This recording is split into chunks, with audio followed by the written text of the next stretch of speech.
인류 최초의 살인 사건이 창세기 4장에 기록되어 있죠. 형 가인이 동생 아벨을 죽인 사건이었습니다. 너무 엄청나고 슬픈 사건이었죠.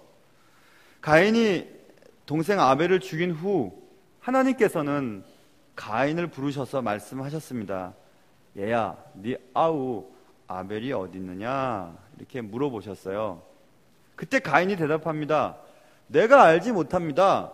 내가 내 아우를 지키는 자입니까? 이렇게 얘기를 해요. 그 후로 가인의 삶은 비극적인 삶을 살다가 끝나게 되는데요. 가인이 동생을 죽인 것 그것 자체보다도 사실 더 문제는 동생을 향한 무관심이라고 하는 것이 문제였음을 알 수 있습니다. 이 비극적인 일은 오늘날에도 계속되어지고 있는데요. 그것은 이웃을 향한 냉소적인 태도, 이웃의 삶이 어찌되었든지 난 상관없어 라고 말하는 엄청난 죄성, 이 우리의 삶의 큰 문제인 것을 우리는 기억해야만 할 것입니다. 누군가 이웃이 고통을 받고 있을 때 우리는 생각하죠. 아이씨, 그 사람들 힘든 거야 알겠지만 내가 그 사람들 지키는 사람입니까? 이렇게 생각을 하거나, 지구 저편의 사람들이 굶어 죽어가고 있는데도 우리는 생각합니다. 내가 저 사람까지 책임져야 돼? 내가 내 아우를 지키는 자입니까? 이런 태도를 보일 때가 있죠. 그렇게 말하는 사람들 틀린 건 아닙니다. 맞는 얘기예요. 맞죠 이웃의 고통에, 형제의 아픔에 내가 꼭 책임을 져야 할 필요는 없으니까, 내가 꼭 내 아우를 지키는 자는 아니니까, 꼭 내가 짐을 질 필요는 없을 테니까, 내가 도와준들 무엇을 도와주고 얼마나 도와줄 수 있을까? 나도 돌봐야 할 가족이 있고 나도 좀 풍요롭게 살아야 할 권리가 있지 않은가? 이런 생각을 합니다. 틀리지 않습니다. 충분히 가능한 얘기죠. 그런데 문제는 있습니다. 그런 삶의 방식이 큰 문제가 되는데, 언제 문제가 되냐면 이 땅에서의 삶이 끝난 후 영원한 삶을 들어가기 바로 전에 이런 일들이 있을 것을 주님이 말씀하셨는데요. 오늘 본문은 제가 찬찬히 쭉 읽었지만은, 어떤 임금이 마지막 날 한쪽 편 사람들과 또 한쪽 편 사람을 갈라서 한쪽 편 사람에는 큰 상을, 한쪽 편 사람들에게는 큰 벌을 줄 것이다, 이렇게 얘기해 놓고, 어떤 일이 있었냐면 이쪽에 있는 사람들, 상을 줄 사람들은 너희들은 내가 굶주렸을 때, 또 갈증 났을 때, 또 몸이 아팠을 때 나를 많이 도와주었지. 그랬더니 이쪽에 있는 사람들이 내가 언제 임금을 도와주었습니까? 진짜 임금이 가난한 자들, 힘든 자들, 지극히 작은 자 하나에게 한 것이 내게 한 것이야 하면서 큰 칭찬을 하시고 상을 주시는 장면이 나오고, 이 왼쪽 편에 있는 사람들은 반대예요. 너희들은 내가 배고플 때, 갈증 날 때, 피곤할 때, 돈이 없었을 때, 아팠을 때 돌아보지 않았지? 저희가 언제 그렇게 했습니까? 여기 지극히 작은 자 하나에게 안 한 게 내게 안 한 거야. 너희들은 벌 받아야 돼.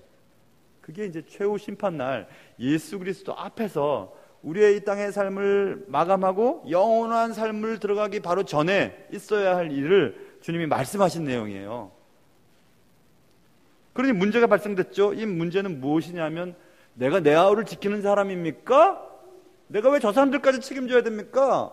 내 삶 지키기도 힘들고 내 마음대로 살기도 힘들어요 라고 생각하는 사람들은 이 땅의 삶을 끝난 후 마지막 주님 앞에 섰을 때 이쪽 편에 있는 사람들이 되는 거예요. 이 땅에서의 삶의 방식과 삶의 모습이 영원한 삶의 질을 결정하게 된다는 것이 문제죠. 아주 엄청난 문제예요. 이 땅에서 삶이 전부라면 우리는 그래, 내 마음대로 살고 내 이웃을 내가 지킬 필요가 있습니까? 이렇게 말해도 돼요. 문제 없어요. 틀린 것 아니에요. 그러나 문제는 우리는 영원한 삶을 들어가기 전에 지금 이 땅에 살고 있는 사람들이에요. 그리고 이 땅에서의 삶의 방식이 영원한 삶의 질을 결정하게 된다는 놀라운 사실 앞에 우리는 이 문제를 풀어내야 합니다. 풀어내서 넘어가야 할 필요가 있죠. 예수님 그 부분에 대해서 말씀하고 계시는 것입니다. 오늘 우리는 말씀을 통해 우리가 이웃을 향해 어떤 태도를 가져야만 할 것인가에 대한 새로운 다짐을 촉구하는 본문입니다. 모쪼록 말씀을 통해서 여러분과 제가 이 땅에서의 삶의 모습이 조금 조정되어야 될 부분이 무엇이 있는가, 그리고 영원한 하늘나라를 위해서 무엇을 준비해야 될 것인가, 내가 어떻게 살아가는 것이 주님이 기뻐하는 일인가를 깨닫고 새롭게 살아가는 그런 은혜가 여러분 가운데 있기를 주님의 이름으로 축원합니다. 자, 다시 한번 질문을 던져볼게요. 다른 사람들에 대한 책임을 내가 꼭 져야 될 필요가 있는가? 그것입니다. 다른 사람들에 대한 삶의 무관심은 우리가 가진 삶의 철학에서 나온다고 말할 수 있습니다. 하나님을 믿지 않고 영원한 삶을 믿지 않는 사람들이 가지는 삶의 철학은 보통 쾌락주의의 범주 안에 들어 있습니다. 그들의 삶의 철학은 스페인어로 우리가 잘 아는다시피 캐세라세라, 그 캐세라세라라는 노래도 있죠. 어떻게든 되겠지라는 뜻을 가지고 있는 스페인 단어라고 합니다. 어떻게든 되겠지. 긍정적으로 볼 수도 있어요. 어떻게든 되겠지 뭐, 걱정하지 마, 이렇게 할 수도 있죠. 그러나 이 캐세라세라, 이 뜻은 될 대로 되라지 뭐, 이런 뜻을 더 담고 있는 단어죠. 뭐 될 대로 되면 되겠지 뭐, 우리는 그냥 현재의 삶을 즐기지, 이런 것입니다. 이사야서 22장에도 주님 말씀하셨어요. 내일 죽으리니 먹고 마시자 하는 그런 삶의 방식에 대해서 얘기하신 부분이 나와 있습니다. 어차피 우리가 살다가 죽을 텐데 그냥 지금 있는 거 먹고 마시고 즐겁게 지내다 그냥 가면 되는 거지, 뭐 굳이 옆에 사람 생각하고 가난한 사람 돌보고 지구 건너편에 있는 사람들까지 생각할 필요가 뭐가 있어? 내가 내 아우를 지키는 사람입니까?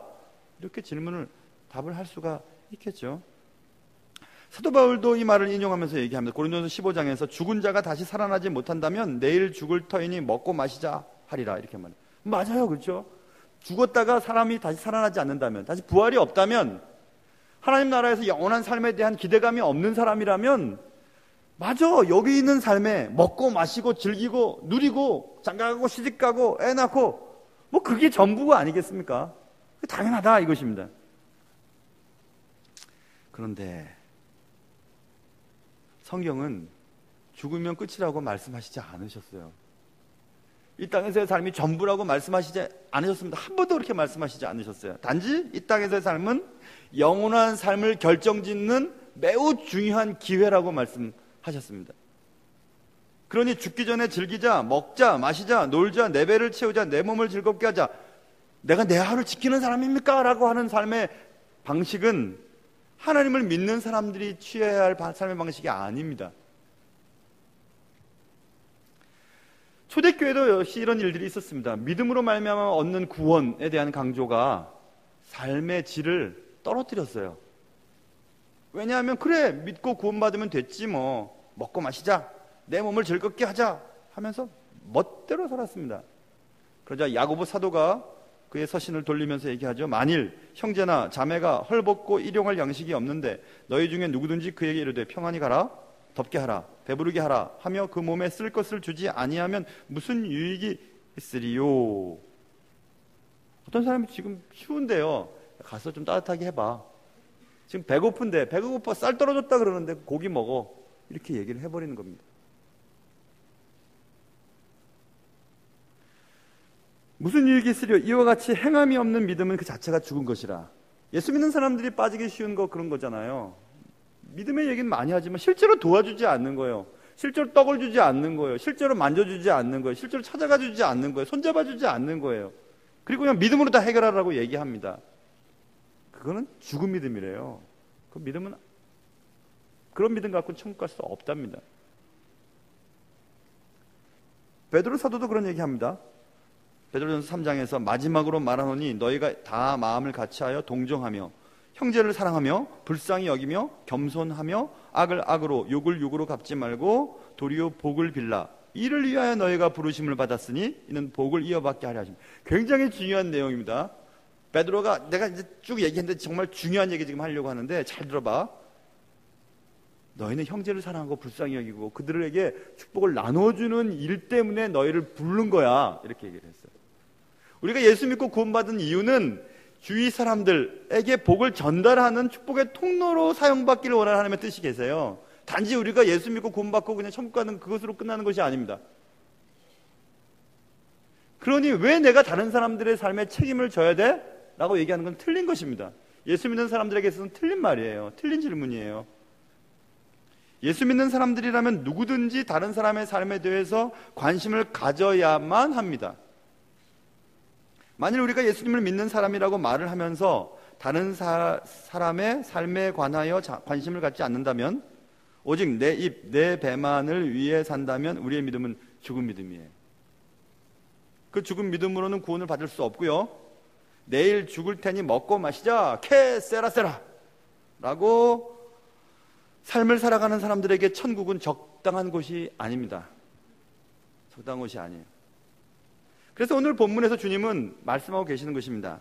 예수님께서 오늘 본문에서 분명히 말씀하고 계시죠. 이웃이, 형제가 줄일 때, 목마를 때, 헐벗었을 때, 병들었을 때, 옥에 갇혔을 때에 너는 무엇했니? 이것입니다. 도움을 주었니? 도움을 주지 않았니? 말만 했니? 실제로 도움을 주었니? 그것입니다. 그런 도움을 주었던 사람과 주지 않은 사람에게 각각 상과 벌이 있을 것을 주님은 분명히 말씀하셨거든요. 46절을 보시면 눈으로 따라와 보세요. 그들은 영벌에, 의인들은 영생에 들어가리라 하시니라. 분명히 말씀하셨어요. 분명히 말씀하셨어요.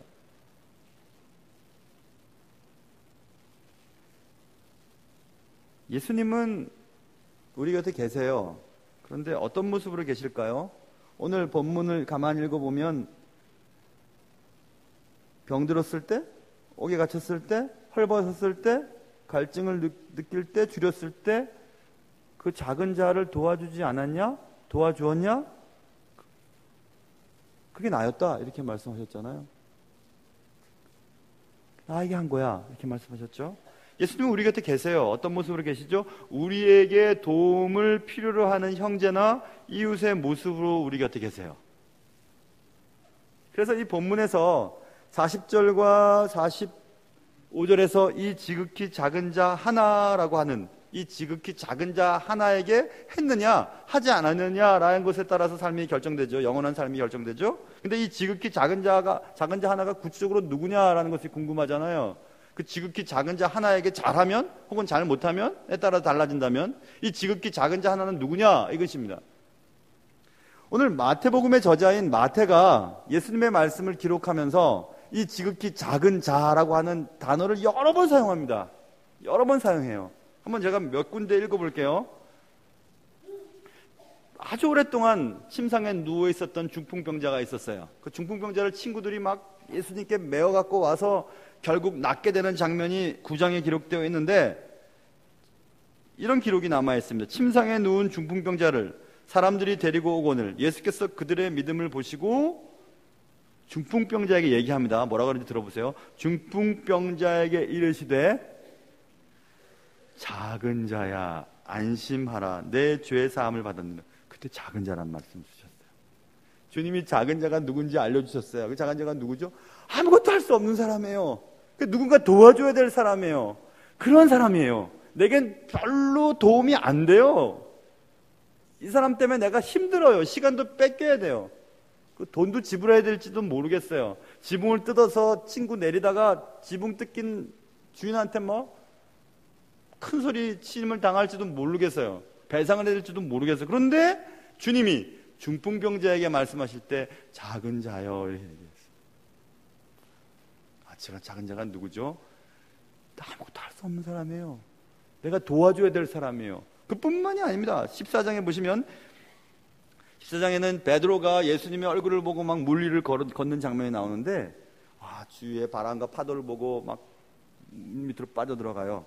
그때 예수께서 즉시 손을 내밀어 그를 붙잡으며 이르시되 믿음이 작은 자여 왜 의심하였느냐고 작은 자란 말을 또 쓰거든요.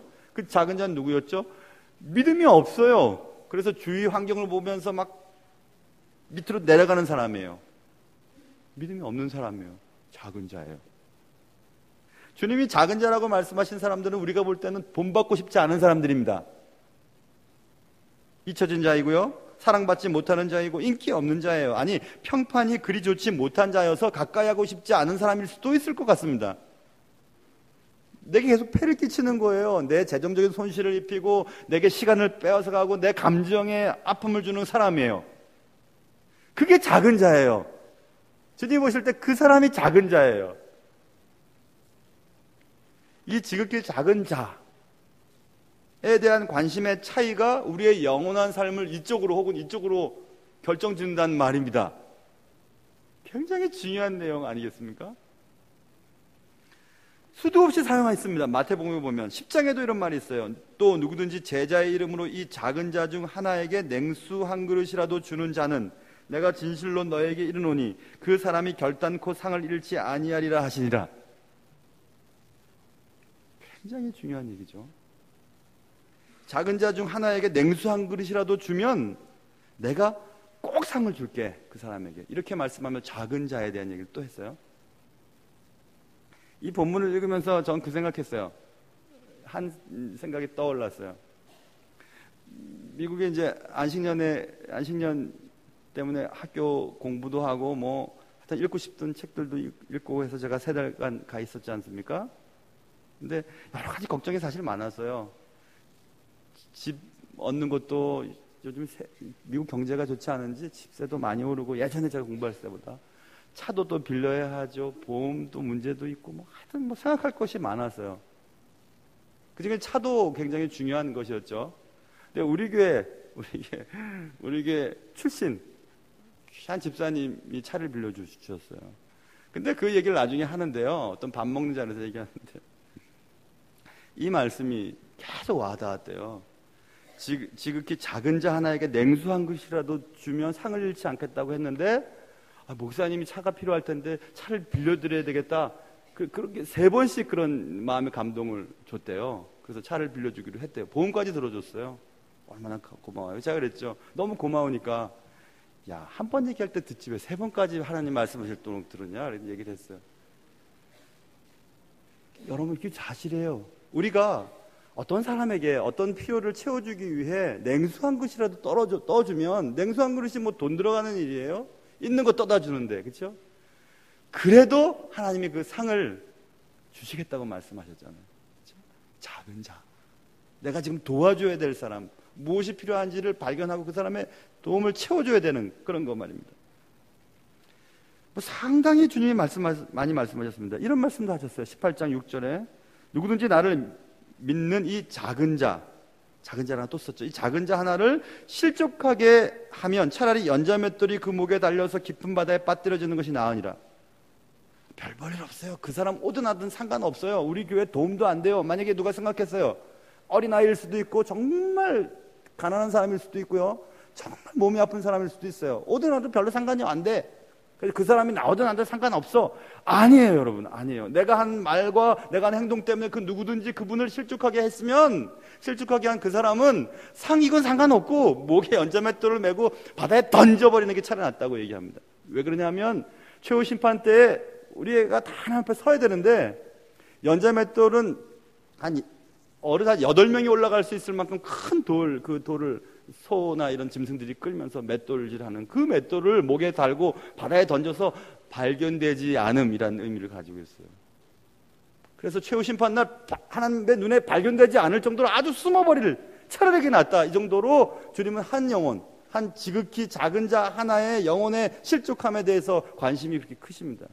여러분 한번 가만히 돌이켜보세요. 내가 혹시 내 말과 내 행동 때문에 누구든지 교회를 떠나거나 믿음이 떠난 사람을 찾아가셔야 돼요.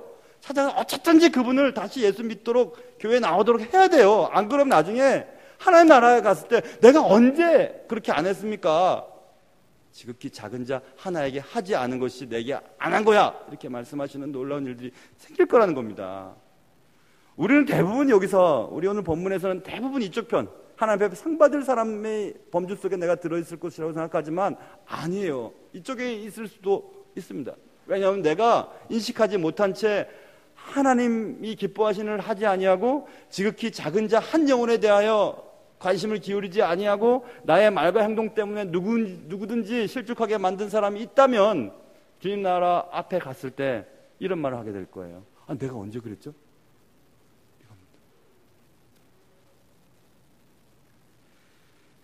잊혀진 자, 사랑받지 못하는 자, 인기 없는 자, 아니 평판이 아주 좋지 않아서 저 사람 없었으면 하는 그런 자가 실제로 우리가 도와줘야 할 사람이에요.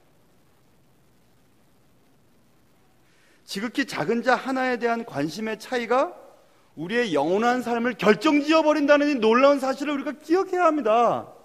기억해야 돼. 이 본문 말씀이 굉장히 중요한 얘기죠. 이 땅에서의 삶, 우리가 그냥 대충 산다고 하는데 누구에겐가 상처를 주고 누구의 영혼을 실족하게 만들고 누구를 도와주고 하는 행동들이 영원한 삶을 결정짓는 일에 기준이 된다는 것이에요.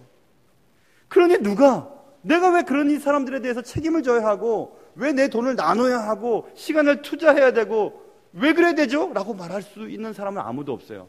예수를 제대로 믿는 사람이라면.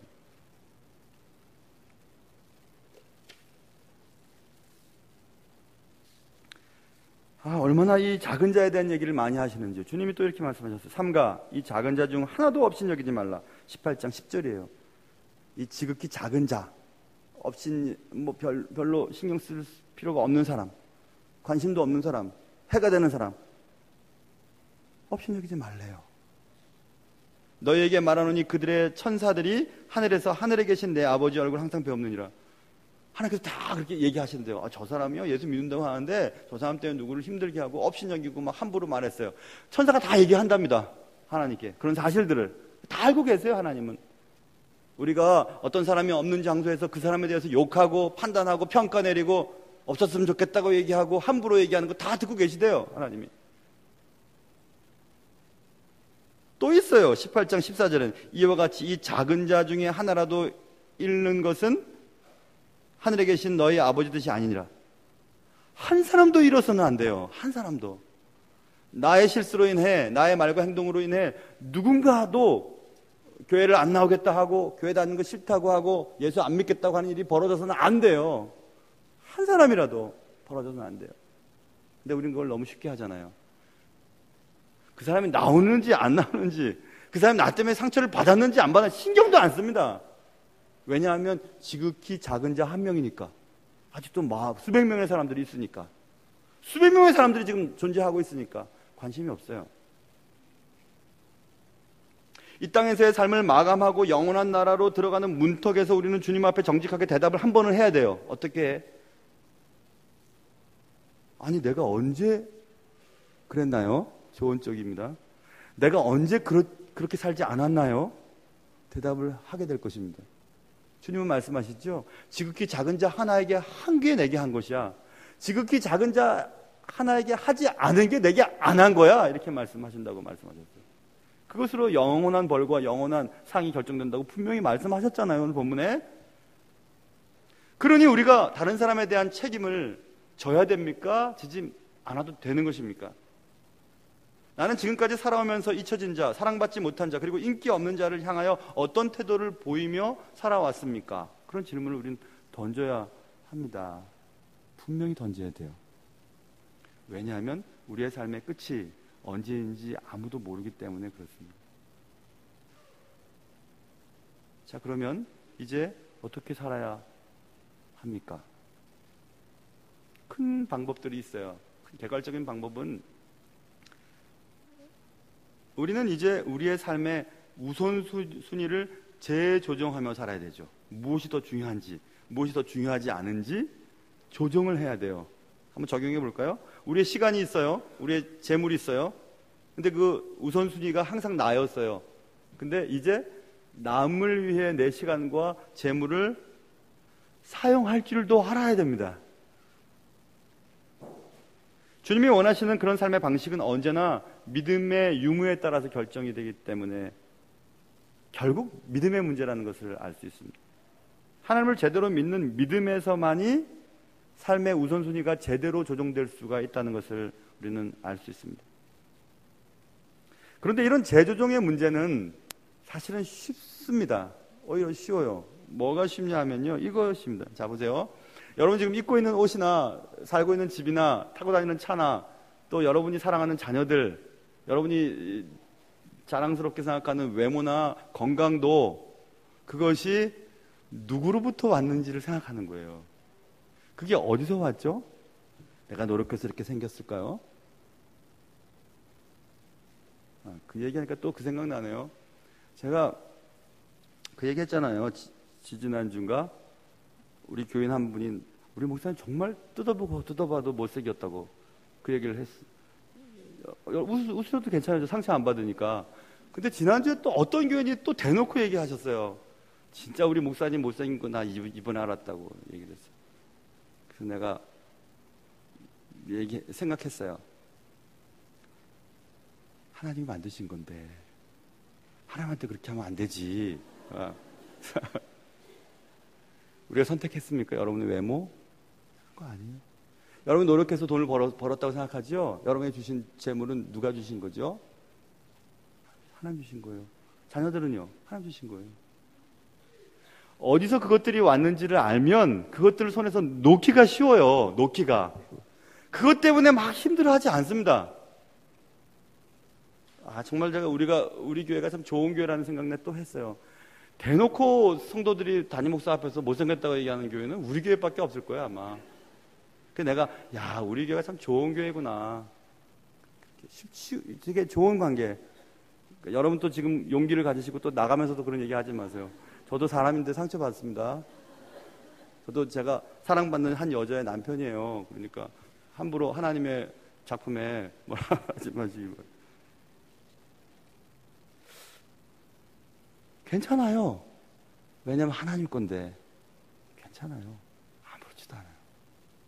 아무렇지도 않아요. 내가 노력해서 이렇게 만들어졌다면 다시 노력하면 되겠지.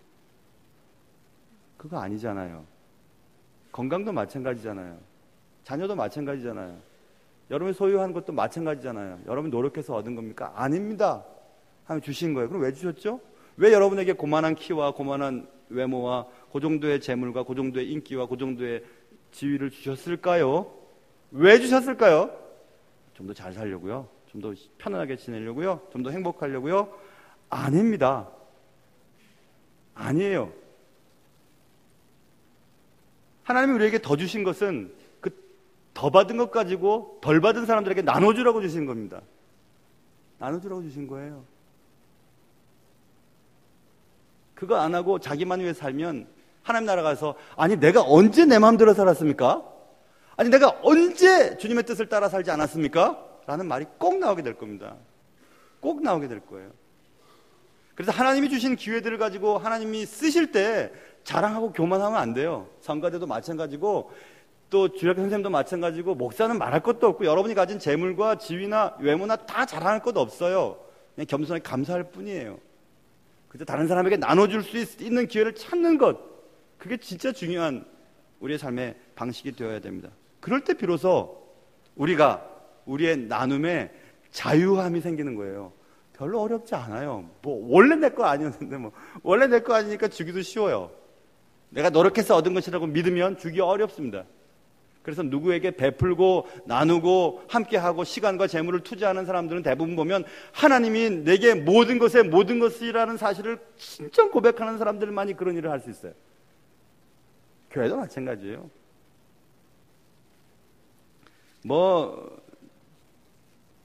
우리 교회가 또 워낙 이 지역의 좋은 교회 중에 하나라서 그런지 관심이 많아서 그런지 이 지역에 있는 다른 교회 분들도 우리 교회 이 충신교회 담임 목사 안식년이 있다는 거 알아요.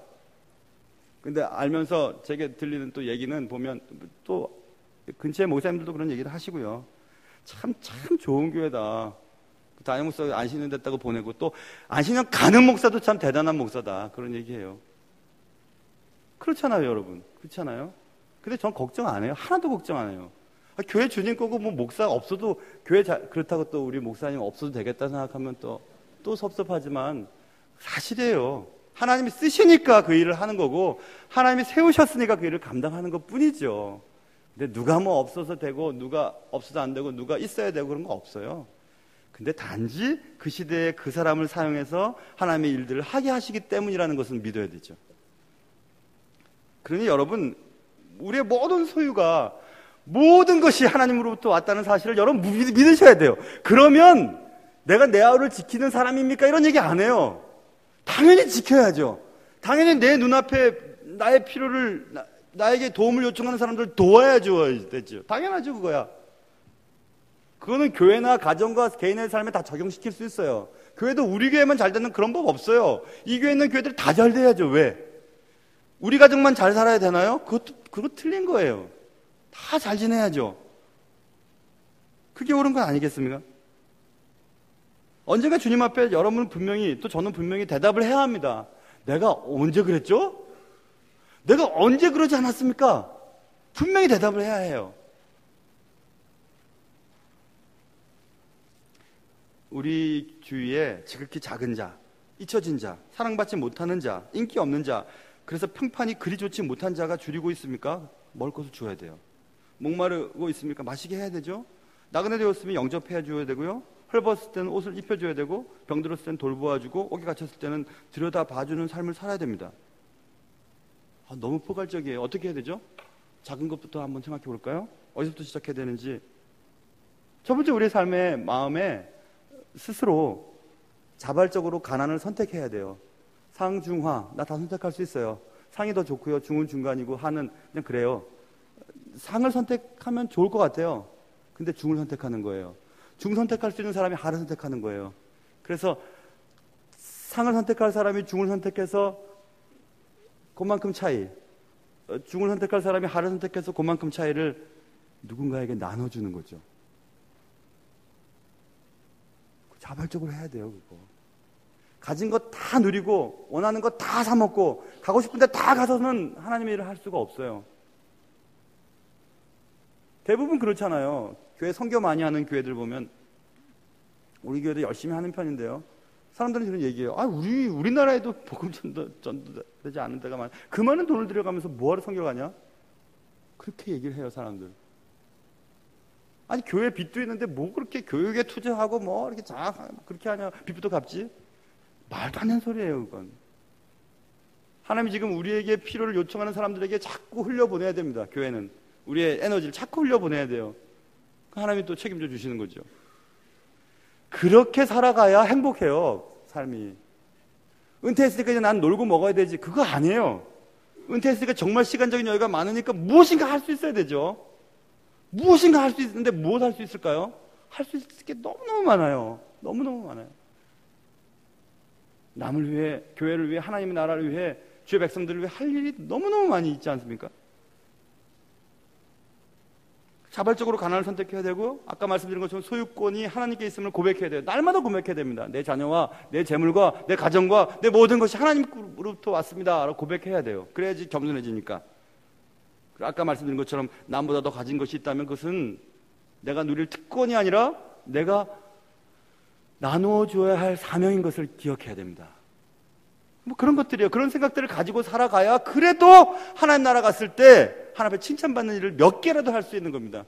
그런 생각조차 안 하고 산다면 우리는 관심도 없는 겁니다. 내 삶에만 관심이 있는 거죠. 사랑하는 성도 여러분, 우리는 모두 다 하나님의 나라 문턱에서 하나님과 질문하고 답하는 시간을 갖게 될 것입니다. 뭐 하다 왔니? 예, 나 돈 벌고 왔어요. 그렇게 말하지 말고, 뭐 하다 왔니? 예, 가난한 자들, 지극히 작은 자 하나에게 무엇인가 나눠주고 왔습니다. 그렇게 고백할 수 있으면 좋겠어요. 그래서 창세로부터, 오늘 본문에 있는 것처럼 창세로부터 예비된 나라를 상속받는 그런 복이 여러분과 저의 삶 속에 있기를 주님의 이름으로 축원합니다. 기도하겠습니다. 하나님 아버지, 우리는 다 우리 자신만을 위해서 살기에는 편하지만 다른 사람을 위해 나눠주고 시간을 사용하는 거는 너무 불편합니다. 그리고 왜 내가 그걸 해야 되는지, 내가 내 아우를 지키는 자니까? 라고 얘기하면서 냉소적으로 살아갈 때가 많습니다. 이제부터는 무엇인가 누군가를 위해 내 가진 것들 나눌 수 있는 사람들 되게 도와주시옵소서. 예수님의 이름으로 기도합니다. 아멘. 우리 찬송 300